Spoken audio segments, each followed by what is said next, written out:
Hi hello friends, welcome to my frocks. ഇന്ന് നമ്മൾ ഒരു ഫ്രോക്കിൻ്റെ വീഡിയോ ആണ് ചെയ്യുന്നത്. ചെറിയ കുട്ടികളുടെ, അതായത് 1 മുതൽ 2 വയസ്സ് വരെ ഏജ് ഗ്രൂപ്പിലുള്ള കുട്ടിയുടെ അളവിലാണ് ഞാനിത് ചെയ്യുന്നത്. ഞാനിവിടെ എടുത്തിരിക്കുന്നത് കോട്ടൺ ക്ലോത്ത് ആണ്. പിന്നെ യോക്ക് പാർട്ടിന് വേണ്ടി മാത്രം ഇത്രയും ലൈനിങ് തുണിയും എടുത്തിട്ടുണ്ട്, സെയിം മെഷർമെൻറ്റിലുള്ള. പിന്നെ ഇത് സ്കേർട്ടിൻ്റെ ക്ലോത്ത് ആണ്. അപ്പോൾ ടോട്ടൽ നമുക്കൊരു ഏകദേശം 1 മീറ്റർ ക്ലോത്താണ് ഞാനിവിടെ എടുത്തിരിക്കുന്നത്.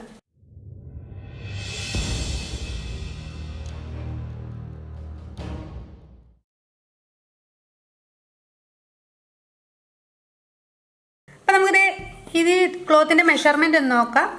ഇത് യോക്ക് പാർട്ടിലേക്ക് വേണ്ടി കട്ട് ചെയ്ത് വെച്ചിരിക്കുന്ന ക്ലോത്താണ്. ഇത് ഫ്രണ്ട് പാർട്ടിനും ഇത് ബാക്ക് പാർട്ടിനുമായിട്ട് ഇതിൻ്റെ മെഷർമെൻറ്റ് ഞാനൊന്ന് പറയാം. ഇതിൻ്റെ ലെങ്ത് 9 ഇഞ്ചാണ്. നമുക്ക് വേണ്ടത് 8 ഇഞ്ചാണ്. അപ്പോൾ 1/2 ഇഞ്ച് വീതം നമ്മുടെ തയ്യൽ തുമ്പ് സീം അലവൻസ് താഴെയും മുകളിലുമായിട്ട് പോകും. ഇതിൻ്റെ വീതി നമ്മുടെ ചെസ്റ്റ് മെഷർമെൻറ്റിനേക്കാൾ സീം അലവൻസ് കൂടി കൂട്ടിയിട്ട് വേണം എടുക്കാനായിട്ട്. അപ്പോൾ ഇതൊരു പീസ് വന്നിട്ട് ഏകദേശം 12.5 ഇഞ്ചോളം എടുത്തിട്ടുണ്ട് ഞാനിവിടെ. ഒരു പീസ്, അങ്ങനെ 2 പീസുകളാണ് എടുത്തിരിക്കുന്നത്. ഇത് സെയിം മെഷർമെൻറ്റിലുള്ള ലൈനിങ് ക്ലോത്താണിത്. ഇവിടെ ലൈനിങ് ക്ലോത്തിലാണ് ഞാനിവിടെ മെഷർമെൻറ്റ് എടുക്കുന്നത്. അതേ ലൈനിങ് ക്ലോത്ത് കൃത്യം പകുതിയായിട്ട് മടക്കിയിട്ടിരിക്കുന്നു. അപ്പം ഇവിടെ 4 പീസുണ്ട്. ഇവിടെ ക്ലോസ്ഡ് ആയിട്ടുള്ള പോർഷനാണ്. അപ്പം നമ്മൾ ലൈനിങ് ക്ലോത്തിലാണ് ഇവിടെ ഞാൻ മെഷർമെൻറ്റ് മാർക്ക് ചെയ്യുന്നത്. ഞാനിവിടെ നിന്നും ഇങ്ങോട്ടേക്ക് കഴുത്തിൻ്റെ അകലം മാർക്ക് ചെയ്യുന്നു. കഴുത്തിൻ്റെ അകലം 2 ഇഞ്ചാണ് വേണ്ടത്. ഞാനിവിടെ കൃത്യമായിട്ട് 1.25 ഇഞ്ചാണ് മാർക്ക് ചെയ്യുന്നത്. കാര്യം ചെറിയ കുട്ടികളുടെ ഉടുപ്പായതുകൊണ്ട് കഴുത്ത് അകലം കൂടിപ്പോയാലൊക്കെ അത് വലിയ ബുദ്ധിമുട്ടായിരിക്കും. അതുകൊണ്ടാണ്. അപ്പോൾ നമുക്ക് തയ്ച്ച് കഴിയുമ്പോൾ നമുക്ക് 2 ഇഞ്ച് തന്നെ കിട്ടും. ഇനി കഴുത്തിൻ്റെ ഇറക്കം വന്നിട്ട് 2.5 ഇഞ്ചാണ് മാർക്ക് ചെയ്യുന്നത്. ഇനി ഷോൾഡർ ഇവിടെ 4.5 ഇഞ്ച് മാർക്ക് ചെയ്യുന്നു. കൈയുടെ ഇറക്കവും 4.5 ഇഞ്ച് തന്നെ മാർക്ക് ചെയ്യുന്നു. ഇനി ഈ ഭാഗത്തായിട്ട് നമ്മൾ ചെസ്റ്റ് ലൈൻ മാർക്ക് ചെയ്യുന്നു. ചെസ്റ്റിൻ്റെ അളവ് വേണ്ടത് 5 ഇഞ്ചാണ്. ടോട്ടൽ 20 ഇഞ്ചാണ് ചെസ്റ്റിൻ്റെ അളവ് വരുന്നത്. അപ്പോൾ /20/4 അങ്ങനെ 5 ഇഞ്ചാണ് മാർക്ക് ചെയ്യുന്നത്. ഞാനിവിടെ സീം അലവൻസ് 1 ഇഞ്ച് കൊടുക്കുന്നുണ്ട്. അങ്ങനെ 6 ഇഞ്ച് മാർക്ക് ചെയ്യുന്നു. ഇനി താഴെ ആയിട്ട് നമ്മൾ വേസ്റ്റിൻ്റെ അളവ് മെഷർ ചെയ്യുന്നു. വേസ്റ്റിൻ്റെ അളവ് വരുന്നത് 4.5 ഇഞ്ചാണ്. ചെസ്റ്റിനേക്കാൾ 1/2 ഇഞ്ച് കുറച്ചാണ് ഞാൻ എടുത്തിരിക്കുന്നത്. അപ്പോൾ സീം അലവൻസ് 1 ഇഞ്ച് കൊടുത്ത് 5.5 ഇഞ്ചൊന്ന് മാർക്ക് ചെയ്യുന്നു. നമ്മൾ ഈ ലൈൻസ് തമ്മിലൊന്ന് മാർക്ക് ചെയ്യുന്നു, ഒന്ന് ജോയിൻ ചെയ്യുന്നു. ഇവിടെ ഒരു അല്പം 1/2 ഇഞ്ച് മുകളിലേക്കാക്കി ഇങ്ങനെയാണ് നമ്മളൊന്ന് കർവായിട്ടാണ് കട്ട് ചെയ്യേണ്ടത്. ഈ കഴുത്തിൻ്റെ പോർഷനും കൈയുടെ പോർഷനും നമ്മളിങ്ങനെ കർവായിട്ട് വരച്ചിട്ടുണ്ട്. ഇനി നമുക്കിത് ഇവിടെ കട്ട് ചെയ്യാം. അതുപോലെ തന്നെ ഈ പോർഷനും കട്ട് ചെയ്ത് ഇങ്ങനെ കട്ട് ചെയ്യാം. എന്നിട്ട് ഇവിടെ ഒരു അല്പം കയറ്റിയും കട്ട് ചെയ്യാം. കഴുത്തിൻ്റെ പോർഷനും കൈയുടെ പോർഷനും കട്ട് ചെയ്തിട്ടുണ്ട്. ഇവിടെ നിന്ന് ഇങ്ങോട്ടേക്കും ഷേപ്പ് ചെയ്തിട്ടുണ്ട്. ഇനി നമ്മൾ ഈ 2 പീസിൽ ഒരു പീസ് ബാക്ക് പീസായിട്ട് എടുക്കുന്ന പീസ്, ഇത് ഫ്രണ്ട് പീസാണ്. ഇത് മാറ്റി വെച്ചു. ബാക്ക് പീസിൻ്റെ ബാക്കിലായിട്ട് നമ്മളൊരു ഓപ്പണിംഗ് കൂടി കൊടുക്കുക.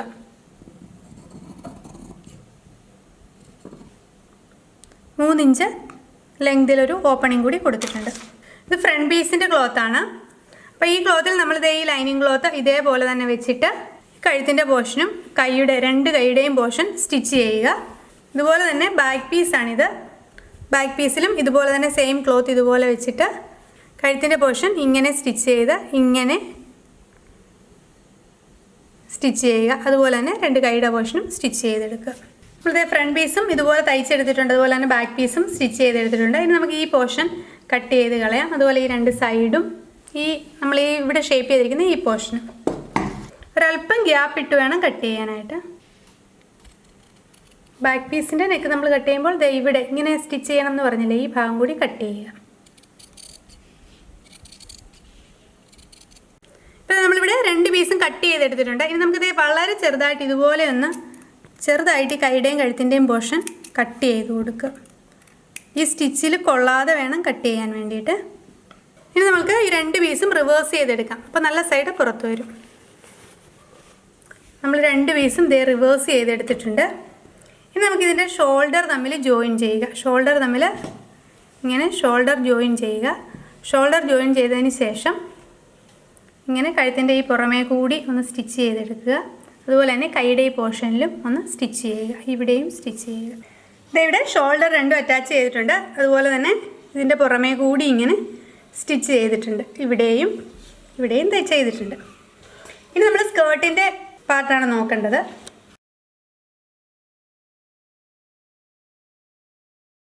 നമ്മൾ സ്കേർട്ടിന് വേണ്ടിയിട്ട് എടുത്തിരിക്കുന്നത് 2 പീസ് ക്ലോത്ത് ഉണ്ട്. ഇതിൻ്റെ മെഷർമെൻറ്റ് പറയാം. ഇതിൻ്റെ സീം അലവൻസ് കൂടെ കൂട്ടി 12.5 ഇഞ്ചാണ് ലെങ്ത് വന്നിരിക്കുന്നത്. അതുപോലെ തന്നെ വിഡ്ത്ത് ഒരു പീസിന് 25 ഇഞ്ച് വിട്ടും വരുന്നുണ്ട്. നമ്മളിത് ഈ ടോപ്പ് പോർഷൻ്റെ ഈ വീതി അനുസരിച്ചിട്ട് നമ്മൾ ഈ സ്കേർട്ട് ചെറിയ പ്ലീറ്റ്സ് കൊടുത്തിട്ട് ഇങ്ങനെ സ്റ്റിച്ച് ചെയ്തെടുക്കുക. ഈ മെഷർമെൻറ്റ് അനുസരിച്ചിട്ട് വേണം ഇങ്ങനെ ചെറിയ ചെറിയ പ്ലീറ്റ്സ് കൊടുത്തിട്ട് എടുക്കാൻ വേണ്ടിയിട്ട്. ഇതേപോലെ 2 ക്ലോത്തും ഇതുപോലെ ചെറിയ പ്ലീറ്റ്സ് കൊടുത്തിട്ട് ആദ്യമേ സ്റ്റിച്ച് ചെയ്ത് വെക്കുക. അതുപോലെ തന്നെ ഞാൻ ചെറിയൊരു ക്ലോത്ത് കൂടി എടുത്തിട്ടുണ്ട്. ഇതിൻ്റെ വീതി വന്നിട്ട് നമ്മൾ ആ സ്കേർട്ടിൻ്റെ ക്ലോത്തിനെടുത്ത് അതേ വീതി തന്നെ 25 ഇഞ്ച് വീതി തന്നെയാണ് വരുന്നത്. ലെങ്ത് ഉണ്ടോ 7 ഇഞ്ച് ലെങ്ത് ആണ് വരുന്നത്. അപ്പോൾ നമ്മൾ ഈ എടുത്ത് തയ്ക്കുന്ന സ്കേർട്ടിൻ്റെ ഒരു പീസ്, അതായത് ഫ്രണ്ടിൽ വെക്കാൻ ഉദ്ദേശിക്കുന്ന പീസ്, ഇതുപോലെ നമ്മൾ പ്ലീറ്റ്സ് കൊടുത്ത് തയ്ക്കുമല്ലോ, അതിൻ്റെ മുകളിൽ വെക്കാൻ വേണ്ടിയിട്ടാണ് ഈ പീസ്. അപ്പോൾ ഈ പീസും നമ്മൾ ഇതേപോലെ ചെറിയ ചെറിയ പ്ലീറ്റ്സ് കൊടുത്തിട്ട് തയ്ച്ചെടുക്കുക. അതുപോലെ തന്നെ ഇതിൻ്റെ താഴത്തെ ഭാഗവും ഇങ്ങനെ ഒന്ന് ഡബിൾ ഫോൾഡ് കൊടുത്തിട്ട് സ്റ്റിച്ച് ചെയ്തെടുക്കുക. നമ്മളിത് എടുത്ത ആ സ്കേർട്ടിൻ്റെ ഒരു പോർഷനിൽ ഞാൻ ഇതുപോലെ പ്ലീറ്റ്സ് എടുത്തിട്ടുണ്ട്. ഇതുപോലെ നമ്മൾ തയ്ച്ചെടുത്ത് ഇങ്ങനെ ഒരു നൂല് വലിച്ചാൽ മതി. അപ്പം കൃത്യമായിട്ട് ഇങ്ങനെ പ്ലീറ്റ്സ് പോലെ വന്നോളും. ഇത് നമ്മൾ ബാക്ക് പീസിൽ നമ്മൾ തയ്ച്ച ടോപ്പിൻ്റെ യോക്ക് പോർഷനിൽ ബാക്ക് പീസിൽ ഇതുപോലെ വെച്ച് ഈ വണ്ണം അഡ്ജസ്റ്റ് ചെയ്ത് വെച്ചിട്ട് സ്റ്റിച്ച് ചെയ്ത് പിടിപ്പിക്കുക. ഇങ്ങനെ വെച്ചിട്ട് വേണം സ്റ്റിച്ച് ചെയ്യാനായിട്ട്. ഇങ്ങനെ ഫുള്ളായിട്ട് സ്റ്റിച്ച് ചെയ്ത് പിടിപ്പിക്കുക. ബാക്ക് പീസിൽ നമ്മൾ തമ്മിൽ സ്റ്റിച്ച് ചെയ്ത് പിടിപ്പിച്ചിട്ടുണ്ട് കണ്ടോ. ഇതുപോലെ ചെറിയ പ്ലീറ്റ്സ് കൊടുത്തിട്ട് അതുപോലെ തന്നെ ബാക്ക് ഭാഗത്ത് ഇങ്ങനെ മുകളിലേക്കാക്കി വെച്ചിട്ട് ഇതുവഴി ഒരു സ്റ്റിച്ച് കൂടി കൊടുത്തിട്ടുണ്ട്. ഇതുപോലെ തന്നെ ഫ്രണ്ടിലും സ്റ്റിച്ച് ചെയ്യണം കേട്ടോ. എന്നിട്ട് നമ്മളിനി ഫ്രണ്ട് പീസ് എടുക്കാം. ഫ്രണ്ട് പീസിലും ഇതുപോലെ തന്നെ ഫ്രണ്ട് പീസിൽ വെക്കാൻ വേണ്ടി ഇതുപോലെ പ്ലീറ്റ്സ് കൊടുത്ത് എടുത്തിട്ടുണ്ട്. അതപ്പം പ്ലീറ്റ്സ് കൊടുത്ത് കഴിയുമ്പോൾ ഈ സെയിം ലെങ്ത് ആയിരിക്കണം കേട്ടോ ഈ ഭാഗം. എന്നിട്ട് ഞാൻ ഈ ചെറിയൊരു പീസും കൂടി നമ്മൾ കട്ട് ചെയ്തെടുത്തിരുന്നല്ലോ, അതും ഇതുപോലെ തന്നെ പ്ലീറ്റ്സ് കൊടുത്തിട്ട് ഇങ്ങനെ എടുത്തിട്ടുണ്ട്. എന്നിട്ട് അത് ഇതിൻ്റെ മീതെ വെച്ചിട്ട് ഒന്ന് ഇങ്ങനെ സ്റ്റിച്ച് ചെയ്തെടുക്കുക. അതിനുശേഷം ഈ പീസ് ഇങ്ങനെ വെച്ച് ഫ്രണ്ടിലത്തെ യോക്ക് പോർഷനുമായിട്ട് ഇങ്ങനെ സ്റ്റിച്ച് ചെയ്ത് അറ്റാച്ച് ചെയ്യുക. നമ്മളിത് ഇവിടെ ഫ്രണ്ട് പീസും സ്റ്റിച്ച് ചെയ്ത് പിടിപ്പിച്ചിട്ടുണ്ട് കണ്ടോ, 2 പീസായിട്ട്. അപ്പോൾ ഫ്രണ്ടിലും ഇതുപോലെ തന്നെ മുകളിൽ കൂടി ഒരു സ്റ്റിച്ച് കൂടി കൊടുത്തിട്ടുണ്ട്. ഇനി നമ്മൾ ചെയ്യേണ്ടത് ഈ സൈഡ് ആം ഹോൾ തൊട്ട് താഴെ വരെയും കൂട്ടി തയ്ക്കുക. ഇതുകൂടി ചേർത്ത് ഈ ഫ്രില്ല് കൂടി കൂട്ടി വെച്ച് വേണം തയ്ക്കാൻ.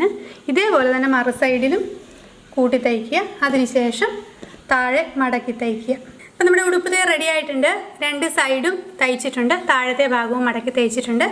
അതുപോലെ തന്നെ ബാക്ക് പോർഷനിൽ നമ്മളിവിടെ ഒരു ഹുക്ക് കൊടുക്കുകയാണ് ചെയ്യുന്നത്. അപ്പോൾ അങ്ങനെ നമ്മുടെ ഒരു ഭംഗിയുള്ള ഒരു കുട്ടി ഫ്രോക്ക് റെഡി ആയിട്ടുണ്ട്. ഇതെല്ലാവർക്കും സ്റ്റിച്ച് ചെയ്യാൻ പറ്റുന്ന, തുടക്കക്കാർക്കും ഒക്കെ സ്റ്റിച്ച് ചെയ്യാൻ പറ്റുന്ന തരത്തിലുള്ള ഒരു ഫ്രോക്കാണ്. എല്ലാവരും ഒന്ന് തയ്ച്ച് നോക്കുക. എല്ലാവരും ഷെയർ ചെയ്യാനും കമൻറ്റ് ചെയ്യാനും സബ്സ്ക്രൈബ് ചെയ്യാനും മറക്കരുത്. Thank you for watching.